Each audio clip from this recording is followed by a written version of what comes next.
So I want you to be now super uncomfortable and watch this video of an interaction between him and none other than Diddy. Take a listen. Justin, you ever seen the movie 48 Hours? Right now, he's having 48 hours with Diddy, him and his boy. They're having the times of their lives, like where we hanging out and what we doing. We can't really disclose, but it's definitely a 15-year-old's dream.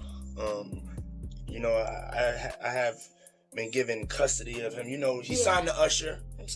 I had legal guardianship of Usher when he did his first album. I did Usher's first album. I don't have legal guardianship of him, but for the next 48 hours, he's with me. So and we gonna go full crazy. We're going crazy.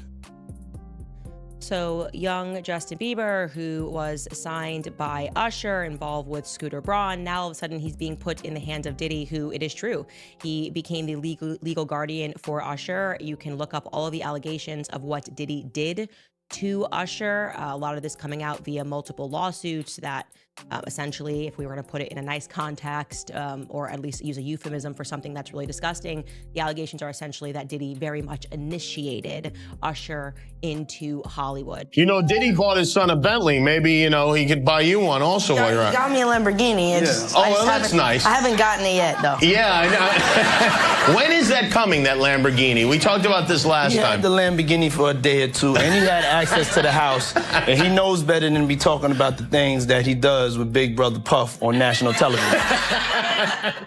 He did an interview back in 2020 with Zane Lowe. I think this was on Apple Music. And he was speaking about another young artist that was coming up, Billie Eilish. And Eilish. And he was basically speaking about how he wanted to protect her because she was now another young person, a rising artist in the industry. And sort of out of nowhere, he became quite overcome with emotion. Take a listen. Did you feel protective of her? Yeah, I definitely feel protective of her.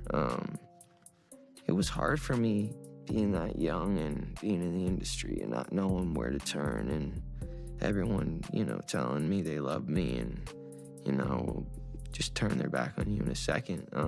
So yeah, it's hard because I want her to know that, she can count on me, but at the end of the day, I'm never gonna force myself to be in a relationship with her. It has to be natural, right? So I just kind of, let her do her thing, and if she ever needs me, I'm gonna be here for her. But yeah, just protecting those moments because people take for granted encounters and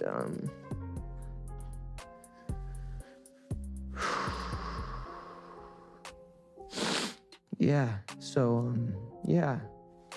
I just want to protect her, I don't want her to lose it. I don't want her to, go through anything I went through. I don't wish that upon anybody. So, yeah, if she ever needs me, I'm just a call away.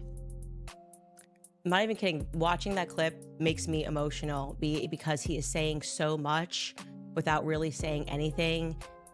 And in this one video, it looks like whatever Justin is doing, and I'm not going to show it out of just respect for the fact that I truly believe that Justin Bieber is a victim.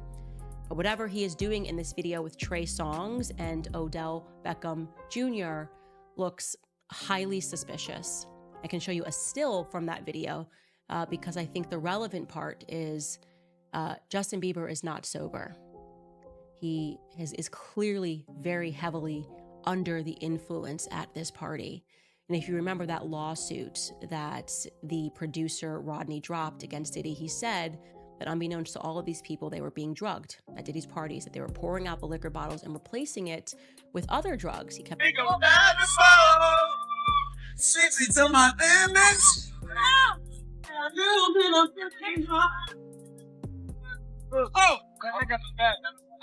gotta feel that experience. I'm coming back. It's all good. Happy New Year! Woo! Unearthing videos of Justin Bieber at Diddy parties. Now, Justin Bieber was obviously extremely young when he entered the industry, extremely innocent when he entered the industry, an industry that he did not quite understand as a boy who just knew how to sing and play the guitar and just did both of those things on YouTube. Then he was scooped up, and suddenly he was a part of people like Diddy going after him and saying, hey man, why don't you pick up my phone calls? There's actually a video of that. Diddy and Justin Bieber looks to be like 15 years old and said, why aren't you picking up my phone calls? And he's like, oh, I know you were trying to contact me through people and I don't have your number. And the next thing we know, Justin is at Diddy's parties. What's up, man? You good? I'm good. How are you? All right, young brother, everything's good? Everything's Selling great. out arenas and everything? Starting to act different, huh?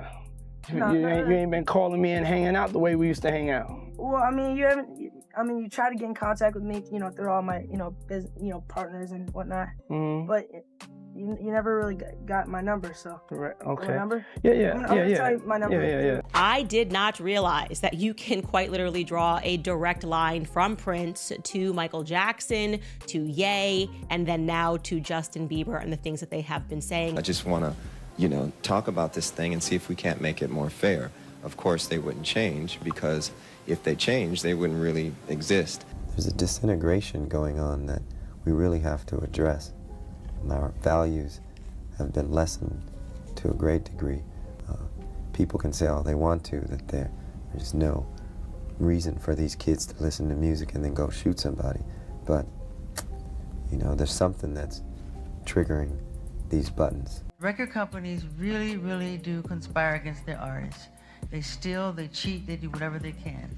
We can't just say, oh, it's okay for people to super complicate deals and to collude on deals and to not look at us as human beings, as artists and athletes and actors, that we have to be willing to stand up for that to be able to change something. If they cannot control you, they will ruin you. So I started thinking over this weekend, what if we just stopped for 1 second accusing all of these artists of being crazy, and instead we started actually investigating some of the things that they've been saying? Months ago, I was really struggling mentally and emotionally, and just there were so many things that were adding up, and I wasn't able to enjoy any of the things that I own. That stuff's not gonna matter to you. None of the actual things did anything, because I was so hurt and I was so confused and I was so sick, and there was all these things, and I was like, I can't, there's you just can't, like you said, you can't enjoy the actual physical, tangible, things that money offers, right? It really had to come from within. So that's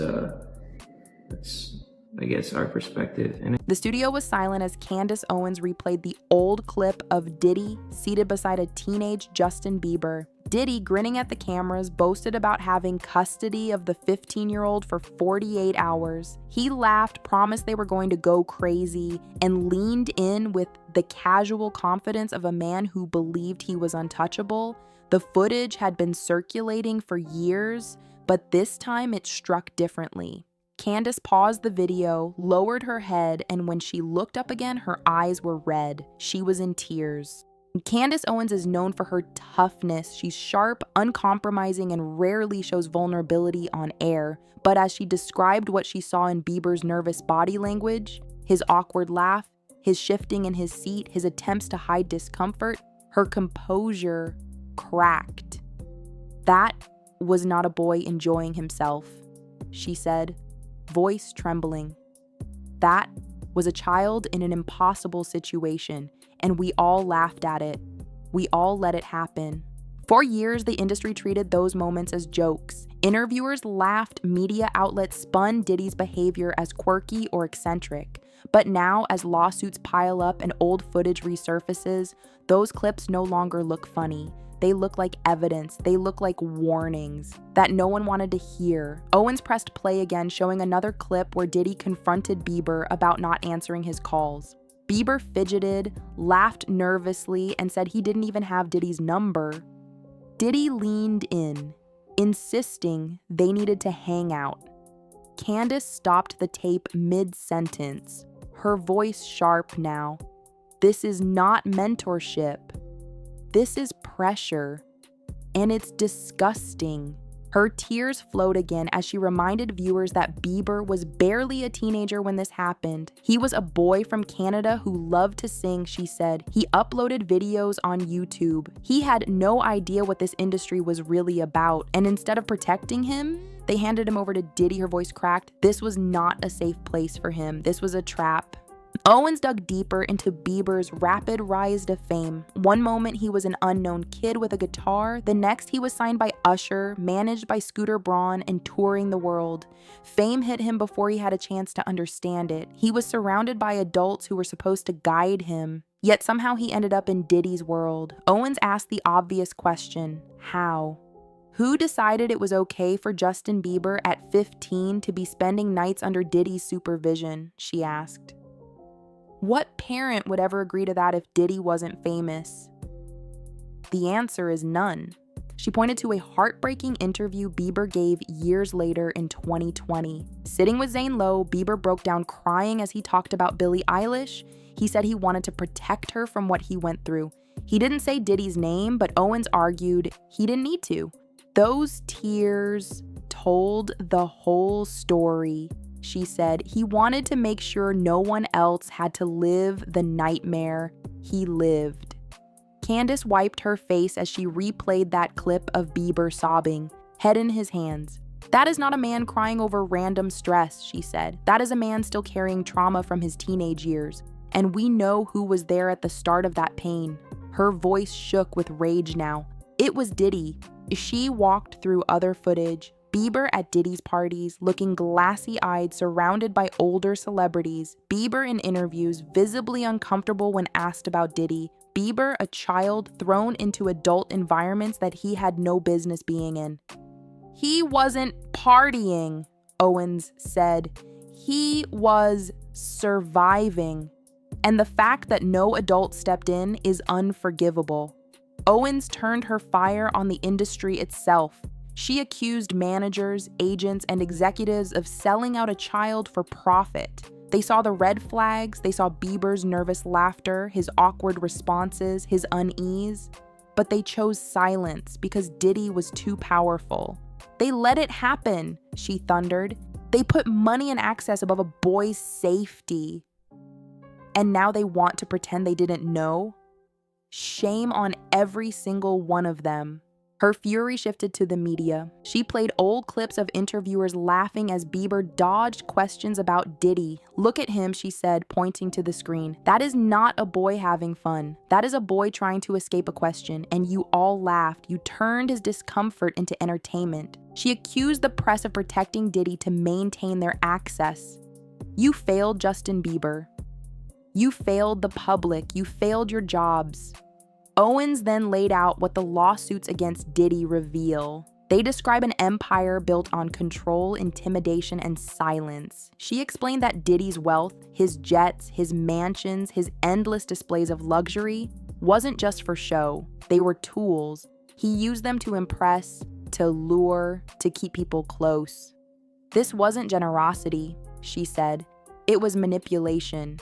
Her voice trembled with anger as she reminded her audience that Bieber was only a teenager in this world of power and excess. He should have been playing guitar in his room, going to school, hanging out with friends, she said. Instead, he was being dragged to parties, put in situations he didn't understand, surrounded by adults who did nothing to protect him. She grew emotional again, tears streaming as she looked into the camera. Justin Bieber never asked for this life. He wanted to sing, he wanted to make people happy. And what did Diddy do? He exploited him, he pressured him, he left him scarred for life. Her fury returned as she demanded accountability. Diddy may have lawyers, he may have money, but he cannot buy back his reputation, she said. He cannot erase the footage. He cannot erase Justin's tears. He cannot erase the truth. She promised her audience that she would not stop exposing what happened. Diddy built his empire on silence, but silence is broken now. And once the truth is out, it doesn't stop. Owens also addressed Bieber directly. She praised him for surviving, for continuing to create music, for finding strength despite what he endured. You didn't deserve any of this, she said.